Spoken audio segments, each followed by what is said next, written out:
بسم اللہ الرحمن الرحیم۔ بسم اللہ الرحمن الرحیم۔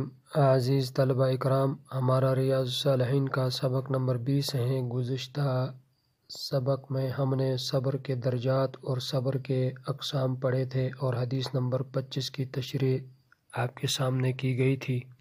اب ہم حدیث نمبر 26 اور 27 کے بارے میں پڑھیں گے۔ سب سے پہلے عبارت پڑھتے ہیں، اس کے بعد تشریح کرتے ہیں۔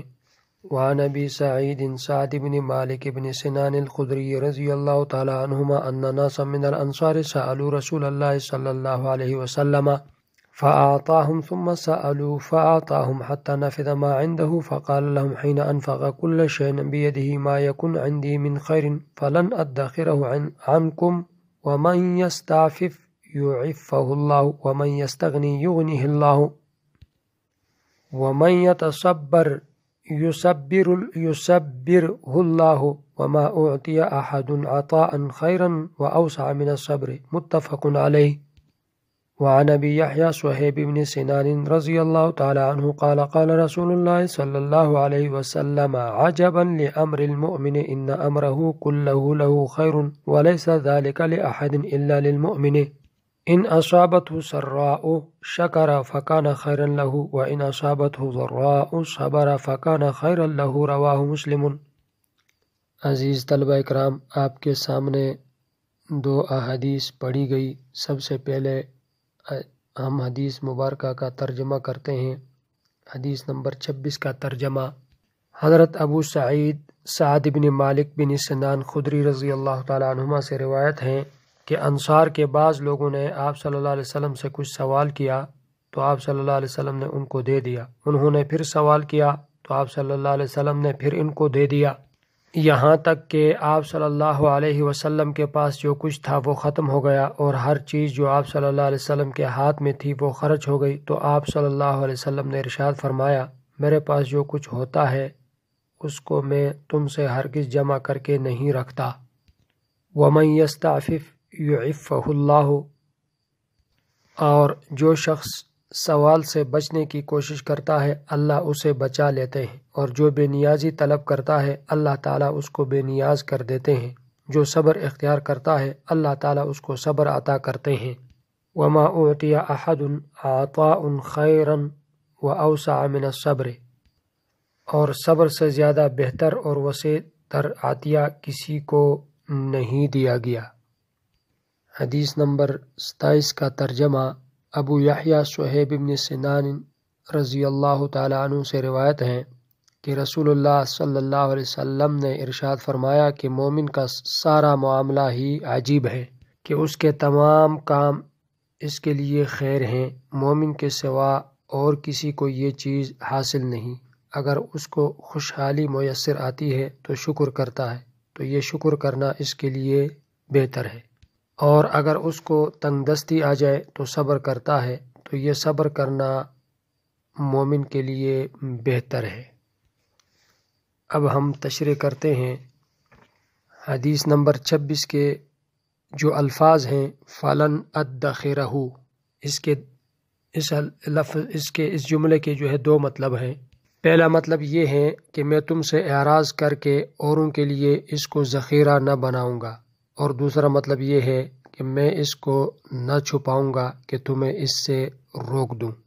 وَمَن يَسْتَعْفِفْ، جو لوگوں سے سوال کرنے سے اپنے آپ کو بچائے اور اس کی طرف جھانکنے سے اپنے آپ کو محفوظ رکھیں، جو لوگوں کے ہاتھوں میں ہیں اس سے اپنے آپ کو بچائیں۔ یعفہ اللہ، تو اللہ تعالیٰ اس کو پاک دامنی عنایت فرمائیں گے جس کی وجہ سے وہ پاک دامن بن جائے گا۔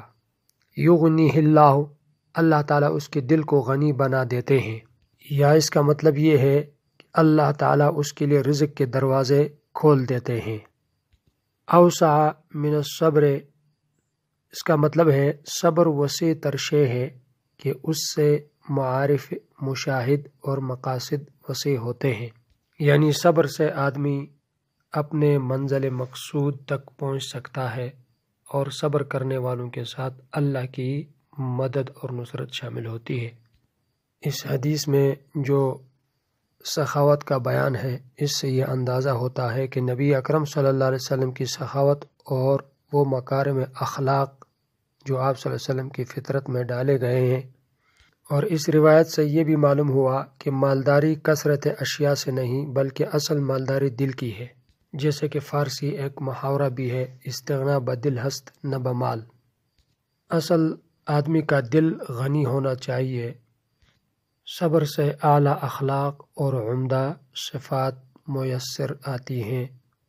حدیث نمبر 27 کا جو راوی ہیں صہیب بن سنان، ان کی کنیت ابو یحییٰ ہیں، قبیلے بنو تمیم کے آزاد کردہ ہیں۔ ان کے علاقہ پر جب رومیوں نے ڈاکہ ڈالا، بچپن ہی میں ان کو قید کیا۔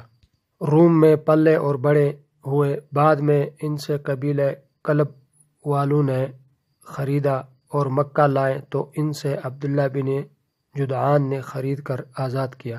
یہ بھی کمزور مسلمانوں میں سے تھے جن کو کمزور سمجھا گیا، اور مکہ مکرمہ میں اللہ کے دین کے لیے سخت سزائیں دیے گئے۔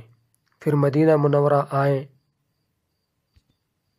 ان کے بارے میں قرآن کریم کی یہ آیت نازل ہوئی، وَمِنَ النَّاسِ مَن يَشْرِي نَفْسَهُ ابْتِغَاءَ مَرْضَاتِ اللَّهِ، اور لوگوں میں ایک وہ شخص ہے جو بیچتا ہے اپنی جان کو اللہ کی رضامندی کے لیے۔ ایک جماعت نے ان سے روایت کی ہے، 90 سال کی عمر میں مدینہ منورہ میں سن 80 ہجری میں فوت ہوئے اور جنت البقیع میں مدفون ہوئے۔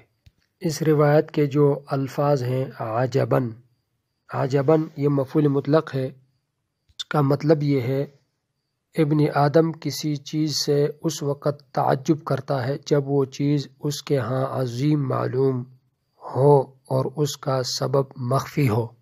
اس روایت کے اندر المؤمن، اس سے مراد کامل مومن ہے، اور کامل مومن وہ ہوتا ہے جو اللہ کی ذات کو پہچانے اور اللہ کے حکموں پر راضی ہو اور اللہ کے وعدوں کی تصدیق پر عمل پیرا ہو۔ السراء، سراء خوشی کو کہتے ہیں، یعنی جو خوشی اس کو حاصل ہو۔ الضراء، جس چیز سے بدنی نقصان پہنچے یا وہ نقصان جو اس کے متعلقین اہل و عیال اور مال کو پہنچے، اس کو ضراء کہتے ہیں۔